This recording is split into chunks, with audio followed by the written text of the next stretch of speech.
ஐந்து கரத்தனை ஆனை முகத்தினை இந்தின் இளம்பெறை போலும் ஈற்றனை நந்தி மகந்தனை ஞான கொழுந்தினை புந்தியில் வைத்தடி போற்றுகின்றேனே. ஜோதிட சொந்தங்கள் அனைவருக்கும் வணக்கம். தாரதோஷம் பல பெற்றோருடைய தூக்கத்தை கெடுக்கக்கூடிய ஒரு வார்த்தை இது. நம்ம பிள்ளை ஜாதகத்தை எடுத்து பார்க்குறப்ப, பையன் ஜாதகத்தை எடுத்து பார்க்குறப்ப, காலகாலத்தில் கல்யாணம் இல்லை இழுத்துட்டே போகுது அப்படிங்கிற இதில் மாங்கல்ய தோஷம் இருக்குது, தாரதோஷம் இருக்குது, சர்ப்பதோஷம் இருக்குது, நாகதோஷம் இருக்குது, புத்திர தோஷம் இருக்குது, கலஸ்திர தோஷம் இருக்குது. இப்படி ஏதாவது ஒரு தோஷம் இருக்குது அப்படின்னு சொன்னதுமே மனசே கொஞ்சம் நேரம் ஆடி போயிடும். இந்த டாக்டர் சொல்லுவார்ல, ரிசல்ட்டு இப்படி தான் இருக்குது, இருந்தாலும் ஒரு எம்ஆர்ஐ ஸ்கேன் எடுத்துகிட்டு வாங்க பார்த்துருவோம் அப்படின்னதுமே இங்கே பேஷண்ட்டுக்கு சகலமும் ஆடிடும் கிடுக்கிடுன்னு. அது மாதிரி இங்கே இந்த தோஷம் இருக்குது அப்படின்னு சொன்னதுமே நிறையா மனசை உழைச்சிருவாங்க. பையனுக்கு பொண்ணு பார்த்து அல்லது பொண்ணுக்கு மாப்பிள்ளை பார்த்தே ஜோசியரானவங்க எத்தனையோ பேர் இருக்காங்க. சார், ஒரு ஜாதகத்தில் தாரதோஷம் இருக்குது அப்படின்னதுமே நீங்கள் டக்குன்னு பயந்துட வேண்டியதில்லை, கன்ஃபியூஸ் ஆக வேண்டியதில்லை. 1000 தாரதோஷம் இருக்கட்டும் யா, ஆனால் எந்த தோஷமும் வேலை செய்யாமல் பிரமாதமாக வாழ்கிற எத்தனையோ குடும்பம் இருக்குது. கல்யாணம் லேட்டு அப்படின்னதுமே அந்த கோயிலுக்கு போனால் கல்யாணம் ஆகிடும், இந்த பரிகாரம் பண்ணால் கல்யாணம் ஆகிடும், இந்த வேண்டுதல் பண்ணால் கல்யாணம் ஆயிரும், இந்த விரதம் இருந்தால் கல்யாணம் ஆயிரும் அப்படின்னு ஒரு கோயிலாக ஒரு வேண்டுதலாக பண்ணிக்கிட்டே வருவாங்க. அதுக்குள்ளே இந்த கல்யாணத்துக்கான டைமும் ஆகிக்கிட்டே வரும். ஒரு ஸ்டேஜில் அந்த கல்யாணம் ஆகக்கூடிய தசாபுத்தியும் வந்துடும். இவங்க அப்பங்க ஏதாவது ஒரு கோயிலுக்கு போயிருப்பாங்க அல்லது ஏதாவது ஒரு பரிகாரம் பண்ணியிருப்பாங்க, ஆஹா இதில் கிளிக் ஆகிடுச்சு அப்படிங்கிற அந்த இடத்துக்கும் வந்துடுவாங்க. சரி, நம்ம உள்ளம் உருகி வேண்டுனாலே போதும், எல்லாமே பரிகாரம் தான் சாமியை கும்பிட்றதுல. சரி, இதெல்லாம் ஒரு பக்கம் இருக்கட்டும். அப்போது ஒரு ஜாதகத்தில் தாரதோஷம் இருக்குது அப்படின்னு வச்சுக்கோங்களேன். ஒரு எடுத்துக்காட்டாக செவ்வாய் தோஷம் இருக்குதுன்னு வச்சுக்கிடுவோம். செவ்வாய் தோஷத்தை எந்த அளவுகோலில் நம்ம அளக்குறோம் அப்படின்னா, சிலர் முரட்டுத்தனமாக அளப்பாங்க அளவுகோல். நான் ஒரு அளவுகோல் சொல்கிறேன் பாருங்க. லக்னத்துக்கு 2, 4, 7, 8, 12 இந்த இடங்களில் செவ்வாய் இருந்தால் செவ்வாய் தோஷம். 2, 4, 7, 8, 12. சரி, அப்போ நம்ம எடுத்ததுமே இந்த இடங்களில் செவ்வாய் இருக்கா, அப்போ செவ்வாய் தோஷம் அப்படின்னு எடுத்துக்கிறோம். சிலர் என்ன பண்ணுறாங்க, லக்னத்துக்கு பார்க்குற மாதிரியே சந்திரனுக்கு பார்க்கணும், சந்திரனுக்கு பார்க்குற மாதிரியே சுக்கிரனுக்கு பார்க்கணும், இப்படின்னு எல்லாத்துக்கும் பார்த்தா ஒரு 100 ஜாதகத்தில் 80 ஜாதகத்துக்கு செவ்வாய் தோஷம் வரும். சரியா? அதனால் இந்த சுக்கிரனுக்கு சந்திரனுக்கு இதிலெல்லாம் பார்க்கறதுங்கிறதுக்கு முன்னாடி முதல்ல லக்னத்துக்கு செவ்வாய் இருக்கான்னு பார்க்கணும். லக்னத்துக்கு செவ்வாய் இருந்தால் நீ அப்புறம் சுக்கிரனுக்கு பாரு, சந்திரனுக்கு பாரு, எதுக்கோ பார்த்துக்கிட்டு இருங்க, அது பிரச்சனை இல்லை. லக்னத்துக்கே இல்லைன்னாக்க நான் அதில் செவ்வாய் இருக்குது இதில் செவ்வாய் இருக்குன்னு பார்த்தா நான் சொன்ன மாதிரி 100% ஜாதகங்கள் எல்லாம் செவ்வாய் தோஷ ஜாதகங்களாகத்தான் வரும். சரி, லக்னத்துக்கு பார்க்குறோம், 2, 4, 7, 8, 12 செவ்வாய் இருக்கியா, அப்போ செவ்வாய் தோஷம் தானே அப்படின்னாக்க அது செவ்வாய் தோஷம் இல்லாமலும் இருக்கலாம். என்ன காரணம்? செவ்வாய் ஆட்சி வீட்டில் மேஷ விருச்சகத்தில் இருந்தாலோ அல்லது உச்ச வீடான மகரத்தில் இருந்தாலோ அல்லது சிம்ம வீடான சிம்மத்திலேயே இருந்தாலோ சூரியனுடைய வீடான சிம்மத்திலேயே இருந்தாலோ செவ்வாய் தோஷம் கிடையாது. குரு பார்வையில் இருந்தால் செவ்வாய் தோஷம் கிடையாது.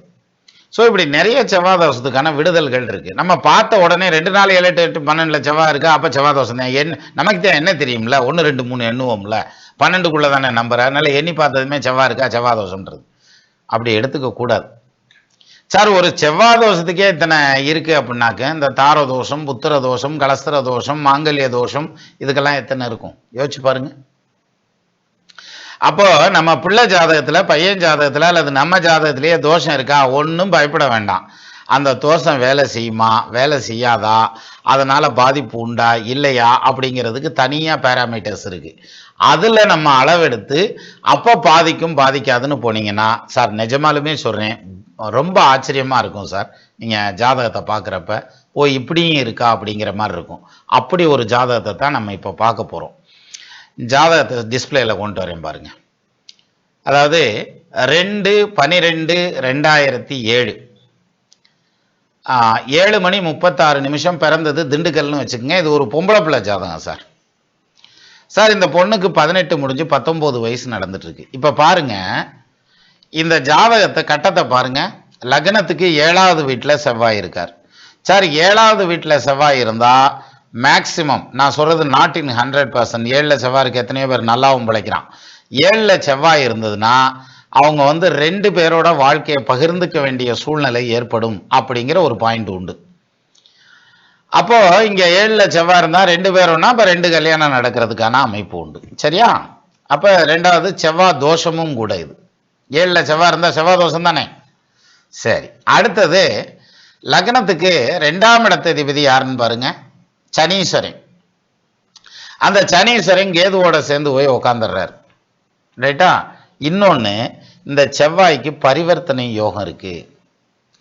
அப்ப செவ்வாயும் புதனும் பரிவர்த்தனை ஆகல, புதனை தூக்கி மிதுனத்துல வச்சிருங்க. அப்போ புதன் 7ல ஆட்சியானா, அதாவது உபய லக்னமான தனுசு லக்னத்துக்கு 7ஆம் இடத்துல புதன் ஆட்சி ஆனாலோ 10ஆம் இடத்துல புதன் ஆட்சி ஆனாலோ அது தார தோஷம், 2 கல்யாணம் நடக்கும். அப்போ இங்க செவ்வாய் இருந்தாலும் தப்பு, பரிவர்த்தனை யோகம் இருந்தா அதுவும் இன்னும் தப்பா போகுது. 2 தப்பாயிருச்சா? 3ஆம் இடத்துலயோ 2ஆம் இடத்துலயோ 12ஆம் இடத்துலயோ ராகு அல்லது கேது தனிச்சு நின்று தசை நடத்துச்சுன்னா அது தார தோஷத்தை லீட் பண்ணும், குடும்ப ஒற்றுமை பாதிக்கும். அப்ப இங்க 3ஆம் இடத்துல ராகு நிக்கிறார். அப்ப மொத்தம் 3 தோஷம் வந்துருது. எது? 7ல செவ்வாய் இருக்கிறது ஒண்ணு, பரிவர்த்தனை யோகத்துல 7ல புதன் போறது ஒண்ணு, 3ஆம் பாவத்துல தனிச்ச ராகு நிக்கிறதுங்கிறது ஒண்ணு. இத்தனை தோஷமும் சேர்ந்து வந்துருது. இது இல்லாம குடும்பஸ்தானாதிபதி சனீஸ்வரன் கேதுவோட சேர்ந்துட்டார். கேதுவோட சேர்ந்தா கேதை போல கெடுப்பான் இல்லைன்னா, அப்போ மாங்கல்ய ஸ்தானாதிபதியான சந்திரனும் அங்க இருக்கிறதுங்கிறதுனால இந்த பொண்ணுடைய மாங்கல்யத்தையும் கெடுக்கணும், குடும்பத்தையும் கெடுக்கணுங்கிற பொசிஷன்ல கேது உட்கார்ந்துருக்கார். சரி, இப்ப பாருங்க, 4 விதமான தாரதோஷங்கள் இருக்குது இதுல. அப்ப இந்த ஜாதகத்தை திருமணத்துக்கு எடுத்துக்கறலாமா அப்படின்னாக்க, என்ன விளையாடுறியா நீ, ஒண்ணுக்கு இத்தனை ஜாதக தோஷம் இருக்கு, அது இருக்கு இது இருக்குன்னு சொல்லிட்டு கடைசியில ஒன்றும் செய்யாத, அதெல்லாம் தாராளமா செஞ்சுக்கறலாம், எடுத்துக்கங்க அப்படின்னாக்க என்னையா செஞ்சுக்கிருக்க அப்படின்ற மாதிரி இருக்கும். சொன்னா கேட்கறதுக்கு அப்புறம் இருக்கும். ஆனா அப்படிலாம் ஒன்றும் கிடையாது. இந்த பொண்ணுடைய ஜாதகத்துக்கு எந்த தோஷமும் இல்லை சார், ஜம்முன்னு இருக்கும் சார். கல்யாணம் பண்ணி கொடுத்தா வாழ்க்கை பிரமாதமா இருக்கும். ஒரே ஒரு திருமணம் தான், அருமையான வாழ்க்கை ஓடும். அப்ப இப்போ ஒரு டவுட் வரும், அது எப்படிப்பா ஓடும், எங்க சொல்லேன் பார்ப்போம் அப்படின்னா, நான் வந்து எக்ஸ்பிளனேஷன் இதுக்கு கொடுக்குறேன். லாஜிக் படி ஒத்து வந்தா எடுத்துக்கங்க, இல்லாட்டி எடுத்துக்கணுங்கிறது இல்லை, தூக்கி குப்பையில வச்சுட்டு நீங்க உங்க கருத்தையே எடுத்துட்டு போங்க. ஆனா மாற்றான் தோட்டத்து மல்லிகை மணக்கும் அப்படிங்கிற ஒரு பழமொழியை மனசுல வச்சுக்கோங்க. நீங்க சொல்றது எனக்கும் சரியா வரும், நான் சொல்றது உங்களுக்கும் சரியா வரும். சரி, இப்ப பாருங்க, முதல் பாயிண்ட் செவ்வாய் தோஷம் இருக்காங்கிற கன்ஃபர்மேஷனுக்கு வந்துருவோம். 7ஆம் பாவத்தில் செவ்வாய் இருக்கிறார், ரைட்டு. அந்த செவ்வாயை குரு பார்க்கிறார். பார்க்கிறாரா? 7ஆம் பார்வையா? அவ்வளோதான், ஜோலி முடிஞ்சு வச்சு. இங்க செவ்வாய் தோஷம் இல்லை. இதுக்கு பேர் குரு மங்கள யோகம். மங்களம்னா செவ்வாய், குரு அதை பார்க்கறதுனால மியூச்சுவல் ஆஸ்பெக்ட்ஸ்ல இருக்கிறதுனால குருமங்கள யோகம். அப்படின்னா என்ன அர்த்தம்? நீடித்த மாங்கல்ய பாக்கியம் இந்த பொண்ணுக்கு உண்டு, செவ்வாய் தோஷம் கிடையாது. சரி, முதல் தோஷம் காலி. அடுத்தது 7ல செவ்வாய் இருந்ததுன்னா குடும்பம் வந்து 2ஆ பிஞ்சு போயிடும், அதுல மாற்று கருத்தே கிடையாது. அதுக்கு செவ்வாய் தசை நடக்குன்னா அது கல்யாணத்துக்கு அப்புறம் நடக்கணும். இங்க பாருங்க, செவ்வாய் தசை எப்போ வருதுன்னு கேலண்டர்ல காமிக்குது. 2045 இருந்து 2052 வரைக்கும், அந்த பொண்ணுடைய 38 வயசுல ஆரம்பிச்சு 45 வயசு வரைக்கும் செவ்வாய் தசை. அதுதான் சார் வாழ்ற பீரியடு. 35 டு 45 எல்லாம் வந்து ரொம்ப வேகமா இருப்பாங்க குடும்பத்துல. அப்போ அந்த நேரத்துல இந்த செவ்வாய் தசை வரையில இந்த குடும்பத்தை பிரிச்சிடணும். அதான ஃபேக்ட், அதான் கரெக்ட், அதுதான் ரூல்ஸ். ஆனா இந்த குடும்பம் பிரியாது. ஏண்டா பிரியாது அப்படின்னா அதுக்கு 2 ரீசன் இருக்கு. ஒன்று, செவ்வாய் பரிவர்த்தனை யோகத்தில் 12க்கு வருவார். அவர் 12க்கே வரலைன்னாலும் பரவாயில்ல, 7ல் செவ்வாய் வக்கரம் ஆயிட்டார். சார், வக்கர கிரகத்துக்கு பலன் எடுக்கல, எப்படி எடுக்கணும்? நீங்கள் என்ன பலன் எடுக்கிறீங்களோ அதுக்கு ரிவர்ஸான பலன் தான் வேலை செய்யும். அப்போ 7ஆம் இடத்துல செவ்வாய் நின்று குடும்பத்தை பிரித்து புருஷன் மண்டாட்டியை துண்டு துண்டா பிச்சு போட போகுதுன்னு நீங்கள் சொன்னீங்கன்னா, அந்த 7ஆம் பாவாதிபதி செவ்வாய் வக்கரம் ஆயிட்டார், சேர்த்து வைக்கும். இவங்களுக்கு இடையில காற்று கூட நுழைய முடியாத அளவுக்கு பிரிவினை இல்லாமல் ஒற்றுமையாக இருப்பாங்க. சிலப்பதிகாரத்தில் சொன்ன வாசகம். கோவலனுங்க அன்னைக்கு கட்டி பிடிச்சப்ப காத்து கூட உள்ள போகாத அளவுக்கு இறுக்கமாக கட்டி பிடிச்சாங்களாம். எது? ஒரு சாமியார் எழுதுனது பாது. அது மாதிரி இந்த செவ்வாய் வந்து 7ல் வக்ரம் ஆயிட்டதுனால கணவன் மனைவி ஒற்றுமை பிரம்மாண்டமா இருக்கும், பிரமாதமா இருக்கும். நீங்க இதை பத்தி கவலையே பட வேண்டியதில்லை அப்படின்ற மாதிரியான ஒரு பாயிண்டை இந்த இடத்துல கொண்டு வந்துடும். சரி, இப்ப 2 பாயிண்ட் கிளியர் ஆயிடுச்சு. எது? செவ்வாய் 7ல் இருக்க செவ்வாய் தோஷம் கிடையாது. செவ்வாய் வந்து தன்னுடைய தசை நடத்தக்கூடிய காலம், இந்த குழந்தைக்கு வந்து வாழ்க்கையை அனுபவிக்கக்கூடிய காலம். ஆனால் அந்த பீரியட்லையும் இங்க பிரிவினை வர்றதுக்கு வாய்ப்பு இல்லை. அடுத்தது ராகு. இந்த ராகு பாதிக்காதா அப்படின்னாக்க நிச்சயமா பாதிக்காது. எப்படியா பாதிக்கும்? அதாவது 3ல தனிச்ச ராகு நின்னா குடும்பத்தை பிச்சு போடும்னு நான் சொல்லிக்கிருக்கீங்க அப்படின்னம்னாக்க வாஸ்தவம் தான். பட் ராகு கேதுவை பொறுத்த வரைக்கும் அவர் எங்கே வேணாலும் உட்காரலாம் சார். ராகு வந்து ரொம்ப ரிலையபிளான ராகு, எங்கே வேணாலும் உட்காரலாம். ஆனால் என்ன செய்ய போறாருங்கிறதே முக்கியம். இங்கே பாருங்க, ராகு வந்து சனி வீட்டில் உட்காந்துருக்காரு, சதய நட்சத்திரம் சாரம், அதாவது சொந்த நட்சத்திரத்தில் உட்காந்துருக்காரு.